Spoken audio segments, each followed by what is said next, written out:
esteja convosco. Ele está no meio de nós. Proclamação do Evangelho de Jesus Cristo segundo São João. Glória a vós, Senhor. Houve uma festa dos judeus e Jesus foi a Jerusalém. Existe em Jerusalém, perto das portas das ovelhas, uma piscina com 5 pórticos, chamada Betesda em hebraico. Muitos doentes ficavam ali deitados, cegos, coxos e paralíticos. De fato, um anjo descia de vez em quando e movimentava a água da piscina.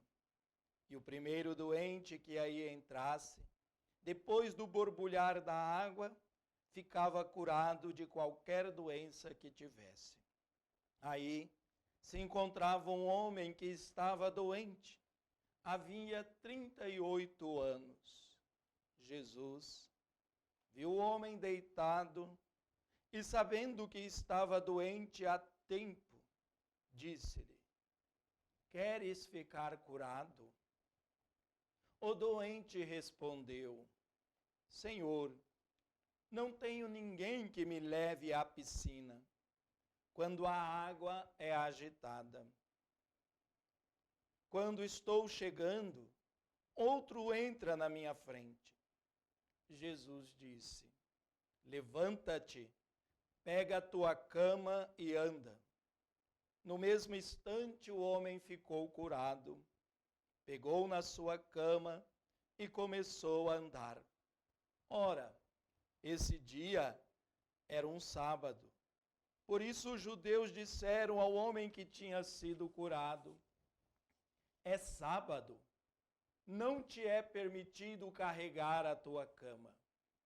Ele respondeu-lhes: aquele que me curou disse: pega a tua cama e anda. Então lhe perguntaram: quem é que te disse: pega a tua cama e anda? O homem que tinha sido curado não sabia quem fora, pois Jesus se tinha afastado da multidão que se encontrava naquele lugar. Mais tarde, Jesus encontrou o homem no templo e lhe disse: eis que está curado, não voltes a pecar, para que não te aconteça coisa pior. Então o homem saiu e contou aos judeus que tinha sido Jesus que havia o curado. Por isso, os judeus começaram a perseguir Jesus, porque fazia tais coisas em dia de sábado. Palavra da salvação. Glória a vós, Senhor. Caríssimos irmãos e irmãs, que nos assiste, que participa de nós através dos meios de comunicação. A leitura de Ezequiel. O povo de Israel está vivendo no exílio. O exílio, como nós sabemos, é um momento de dificuldade, é um momento de sofrimento, é um momento de resiliência. Ou seja, de recomeçar, transformar a vida novamente. E diante desta situação, deste fato, o povo, acometido pelo medo, pela insegurança, começam a perder o sentido da vida. E Ezequiel vai nos dar uma linda esperança. Assim como a água que sai do altar e corre para um riacho e ali se torna um grande rio, o Rio Jordão, assim é a misericórdia de Deus, diz Ezequiel. E mais ainda, Ezequiel vai dizer que se a água do Rio Jordão alcançasse a água do Mar Morto, o Mar Morto fluiria vida.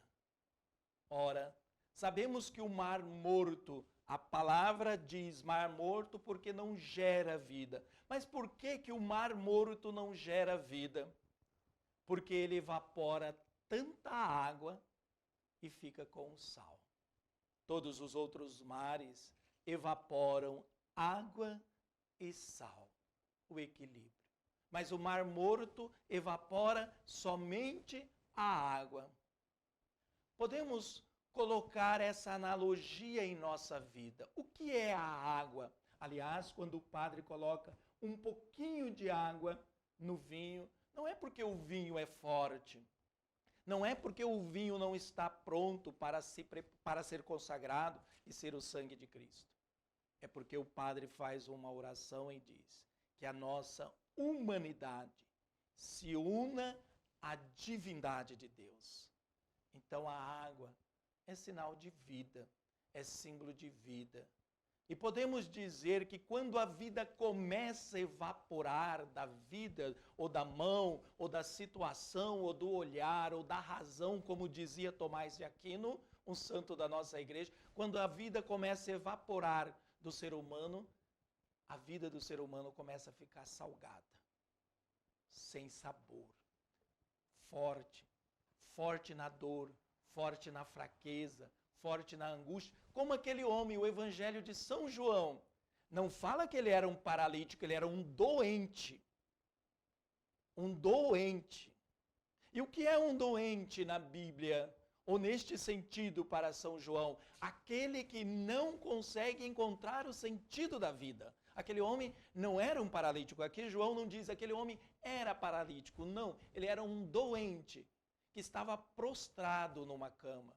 E qual é o sentido da cama na Bíblia? O lugar para descansarmos e retomarmos as nossas energias. Aliás, Einstein dizia, se eu passo a maioria do tempo da minha vida na cama, a vida evapora e eu não consigo vivê-la. É justamente isto que São João está falando, que aquele homem se prostrou numa cama, decepcionou-se com as angústias, o sofrimento, que talvez a dor daquele homem foi tão grande que ele se coloca numa cama, num estado de cama, e quando Jesus pergunta, por que você não sai dessa cama? Porque ninguém me leva, porque ninguém me ajuda, porque a vida é assim mesmo. Porque a vida é difícil para todo mundo. Talvez esta linguagem é a linguagem de todos nós, de reclamarmos, de falarmos que as coisas são difíceis, de falar que a vida é dura demais. Freud já dizia, o próprio ato de nascer já é uma angústia para o homem. O vazio, o vácuo, estava o homem no ventre da sua mãe, e quando ele sai então a este mundo, ele encontra o vácuo, o vazio, o estrondo, o som, o barulho, a luminosidade em excesso. Para Freud, ali já começamos então a sofrer as angústias da vida. No entanto, Deus nos ampara neste momento. Os 3 colos dizem, o primeiro colo da parteira ou do médico, o segundo colo a mãe, o terceiro colo ao pai. Mostrando que, mesmo no vazio, no vácuo que o ser humano vive, Deus não desampara. É isso que São João quer dizer. Lembrando que São João está vivendo 2 correntes. A corrente do judaísmo, que é a lei pela lei e esquece da vida, e a corrente do agnosticismo. O homem por si só é capaz de salvar. E São João quer dizer que nenhum nem outro em excesso.